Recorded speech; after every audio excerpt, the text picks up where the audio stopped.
উদ্বোধনের 11 দিনের মাথায় বেহাল দশা পাতিপুকুর আন্ডারপাসের। এবিপি আনন্দে খবর প্রচারিত হওয়ার পর এলাকা পরিদর্শনে এলেন পুর ও নগরোন্নয়ন মন্ত্রী ফিরহাদ হাকিম। 1 জুলাই পাতিপুকুরে নতুন আন্ডারপাসের উদ্বোধন করেন রেলমন্ত্রী মুকুল রায়। অনুষ্ঠানে উপস্থিত ছিলেন পুর ও নগরোন্নয়ন মন্ত্রী ফিরহাদ হাকিম। যশোর রোড হয়ে নাগেরবাজার, বাঙুর, লেকটাউন পেরিয়ে পাইকপাড়া বা বেলগাছিয়া হয়ে শ্যামবাজারের দিকে যাওয়ার জন্য অত্যন্ত গুরুত্বপূর্ণ এই আন্ডারপাস।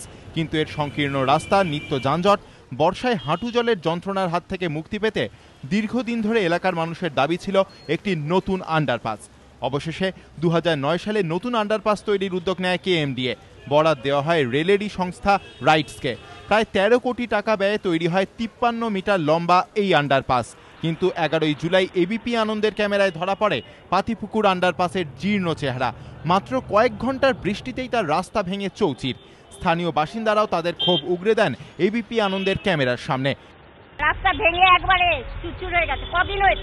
কদিন তৈরি হয়েছে এটা? তো এটা তো একেবারেই এক্সপেক্টেড নয় যে এত তাড়াতাড়ি একটা বৃষ্টিতেই এরকম সিচুয়েশন হবে। এবিপি আনন্দে এই খবর প্রকাশিত হওয়ার পর শুক্রবার সকালে এলাকা পরিদর্শনে আসেন পুর ও নগরোন্নয়ন মন্ত্রী ফিরহাদ হাকিম। তার সঙ্গে আসেন স্থানীয় বিধায়ক সুজিত বসু ও কেএমডি এর সিইও বিবেক ভরদ্বাজ। যথাযথ ব্যবস্থা নেওয়ার আশ্বাস দিয়েছেন তিনি। কাজটা ইঞ্জিনিয়ার এবং কন্ট্রাক্টরদের গাফিলতিতে হয়েছে এবং নিশ্চিতভাবে আমি ডিপার্টমেন্টের মন্ত্রী, আমি এটার জন্য অত্যন্ত লজ্জিত এবং আমরা এটাকে খুব তাড়াতাড়ি যাতে আবার এটাকে ঠিক করে দেওয়া যায় সেই কাজটা আমরা করছি।